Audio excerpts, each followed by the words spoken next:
You've probably seen these before.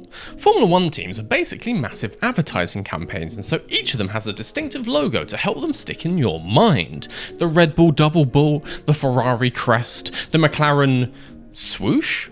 Kiwi? What do the team call this thing actually? The speed mark? No, that's a silly made up word. I'm calling it a swoosh. These teams have worked long and hard to make sure their logos are recognisable, but have they worked hard to make sure their logos are good track layouts? We've already done this with the driver logos, but now it's time to take a look through the 10 teams on the grid to answer the question that no one was asking. Which Formula One team logo would make the best track? A couple ground rules, which you'll know if you watched the previous video. Each of these tracks will be clockwise to avoid any kind of bias, because a track can be good one way, but trash the other. We're assuming all of these are flat, because even the most boring corner in the world could be interesting if you stuck it on the side of a massive hill. Most of the teams have a full logo like this, but obviously these would make terrible tracks, so we're going to be using the icon versions of each. Basically, whichever one shows up in the timing panel or on the nose of the car. And finally, we're going to be sticking each of these onto my trusty old tier list to find out which ones are good and which ones will be keeping the F tier warm, along with the Zhou Guanyu rally stage and the Daniel Ricciardo drone, which many of you pointed out contains a high risk of collisions if someone spins onto the wrong section in the middle here. Why? What did you think I was going to say? Let's go through these alphabetically, which means we start with Alpine, after a message from today's sponsor. Me? What the hell is a carburetor? That's a genuine question. I do not know what it does. All I know is if I attach pipes to it, stick it in a car, that car goes vroom vroom. I work at Mr. V's garage. We don't exactly work the fastest. It's not slow service. I guess you could call it medium speed service. Do we fix every car every time? No. Are we reliable? Not particularly. Are we cheap? Also, not really, compared to local competitors. Feels like I've been working here for years. Decades, maybe. When did we start, actually? 2021? That's only 3 years ago! Wow, that's depressing. Anyway, my boss told me that if I don't make more money around here, he's gonna fire me. So I took the company mascot and printed it on these 100% cotton t-shirts. You can buy them now at MrV'sGarage.com. Channel members and Patreons get 10% off. That's MrV'sGarage.com. Now, back to whatever you were watching. We kick things off with Alpine. Now, I would say this team is generally pretty strong on design. Ignoring the past couple years, this team has a history of some of the best liveries in Formula One. But does that design skill extend to their ability to accidentally make a good track layout when designing their logo? The Alpine A is obviously very angular, and I initially thought we would just have a boring series of 90-degree corners. But after I drew this thing, I realised we have some good corner variety here. Some nice follow-throughs, including turn 1, where you then immediately need to get on the brakes for turn 2, maybe even before the apex of 1, which makes this thing beautifully difficult. We've got some nice flow in this section at the bottom down into the hairpin of 12. It pains me to say it because you know how much I like to clown on Alpine, but I think this track might actually be okay. Just okay, mind you, not great. It is still a bit repetitive, and it's all straights, which can get boring after a few laps. If the Alpine logo was more curvy along these long sections, we could have had something amazing here. But sadly, for the French team, it is just okay. We kick things off then, not A or S tier, but also nowhere near as bad as it could have been. I'm sticking Alpine in B. Considering the last video started out with several F tiers, does this mean the team logos are all going to make decent tracks? No. Aston up next, and when you turn the outline of this logo into a track, wait a minute. Is that Montreal? If you squint hard enough, it definitely looks a bit Canadian. Ugh. But while Aston reminds me of some of the great features of that track, it is lacking some of the detail and variety. We start the lap off with this weird little 5 apex switchback, which would be fun to watch, but less fun if you are in fact a driver's spine. Then a nice little kink in this straight before follow through straight into the braking zone for 10. Some interesting track ideas so far then, but the circuit to Aston loses marks as it runs out of ideas and simply repeats all of that in reverse. I do like this thing at the end of the lap, which to me looks like a double Wall of Champions chicane. Never hurts to have more of a good thing. And so, while it could do with more variety, I do like some of the ideas Aston is putting forwards. It feels wrong to put this any lower than Alpine, but there just aren't enough interesting ideas to put this any higher either. Therefore, Aston Martin is going in B tier. Ferrari up next, and I think you see where this is going. It's been all fun and games so far with everyone hanging out in B tier. The fun stops now. When I turn this into a track, obviously, it wouldn't be Ferrari if you couldn't make out the horse. But my god, does the horse make for a horrible open wheel track. There are some interesting sections to this track. I like the front hoof complex, I like the tail complex. That's about it. Sadly, the good parts are mixed in with some horrible parts, such as this slalom up the main. Ferrari heard that you like maggots and Beckett's, so they've made maggots and maggots and maggots and maggots and maggots and Beckett's. Not quite as catchy, is it? Overall, this track has so many corners that I gave up on labelling all of them, instead doing every fifth one. This track, in total, has 72 corners! As a special stage in WRC, yeah, sure. But as a Formula 1 track, Ferrari have made one of the worst things I have ever seen. F tier. Haas next, and I hope you like circles. You know what?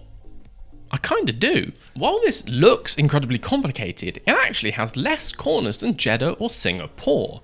And if you follow the racing line around the Haas ring, it has some really nice flow. Turn 1 is basically 130R into a slow 2-3 to give some overtaking opportunities.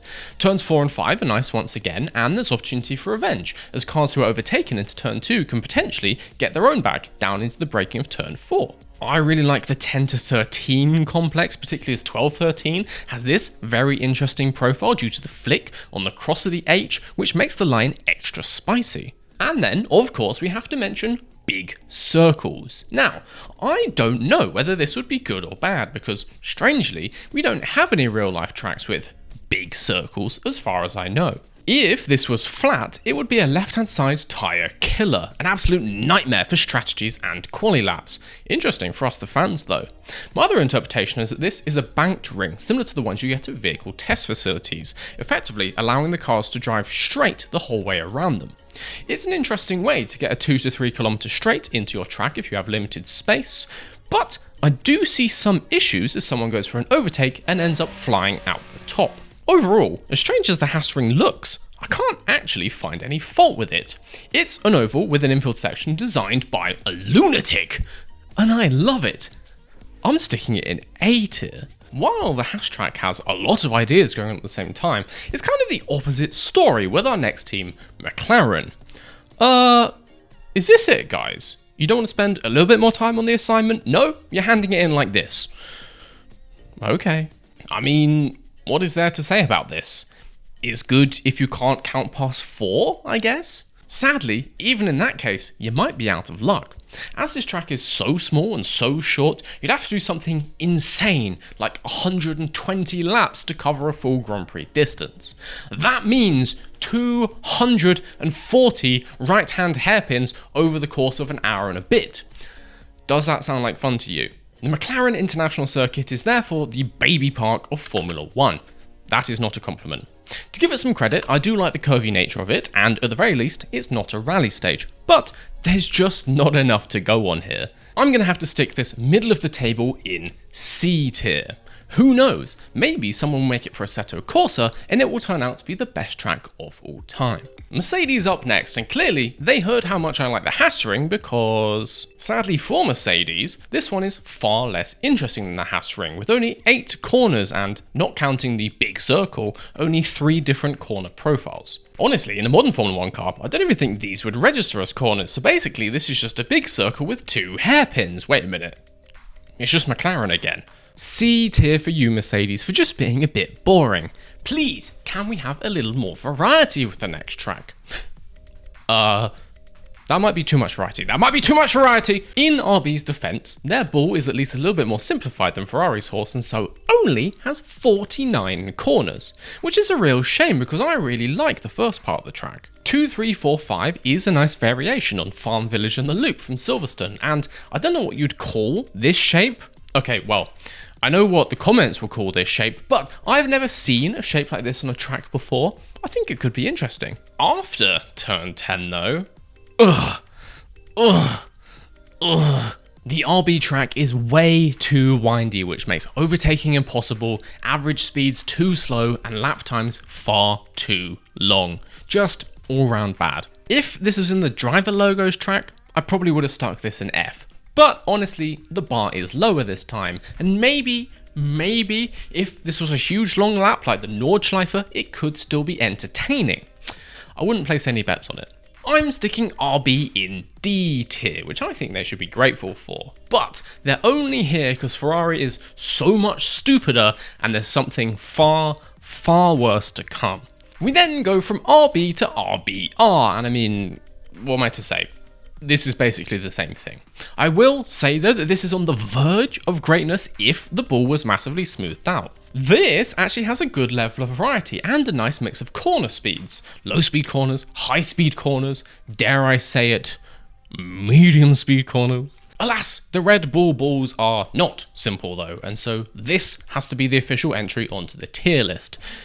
It's basically just the same rating as RB, D tier. Because they can't figure out what the team is called, I'm leaving Sauber until the end, which means Williams is up next. Obviously, looking at the big Williams W, it is very angular and pretty repetitive. There is some corner speed variety though. I do really like the high speed turn 5, putting you off balance into the braking into 6, and as the middle points of the W are quite wide in the font, turns 2, 7 and 12 are these nice sweeping corners similar to maybe a spoon curve or maybe Tarzan from Zandvoort. This variety isn't enough to save it though. I know this is very similar to the Max Verstappen logo, which I rated very highly in A tier last video, but Williams just doesn't have the same magic, so I'm going to have to stick it in C tier, along with the other repetitive tracks of McLaren and Mercedes. And so our final team on the grid, Sauber. Kick Sauber? Stake F1 team Kick Sauber? It's just going to be Sauber for the sake of this video, and actually, if it was just Sauber using the timeless Sauber S, hang on a minute. Interesting curving to the straights? Check. Multiple different types of hairpins? Okay. Not only a big perimeter circle, but also this beautiful, massive, decreasing radius corner like a big brother of China Turn 2. You've got me interested. It's simple, yes, but in an elegant way. In lots of ways, this reminds me of Monza, which I've heard is an okay track. Sauber, therefore, is showing everyone how simplicity is done right, with the logo they designed over 30 years ago at this point. I'm hesitant to put it in S tier just because the big circle is untested, but I'm very, very confident sticking this in A tier. Oh, just excellent. However, as you know, Sauber is not just Sauber nowadays, and so we need to talk about the other logos. Firstly, Stake. They didn't spend too much time on this one, just picked a font and wrote Stake. Well done lads, hard day at the office that must have been. As we've seen before, any kind of lettering just does not work out great when turned into a track. This is no exception. Some positives, I guess. Turns 3 through 10 do look kind of interesting, 25 through 29 as well, if they were part of another track, and while there are some other interesting corner profiles, 42 corners is just not what we're looking for in a Formula 1 track. If you split this in half to just make the ST layout, or perhaps just the AIK layout, maybe they could be good.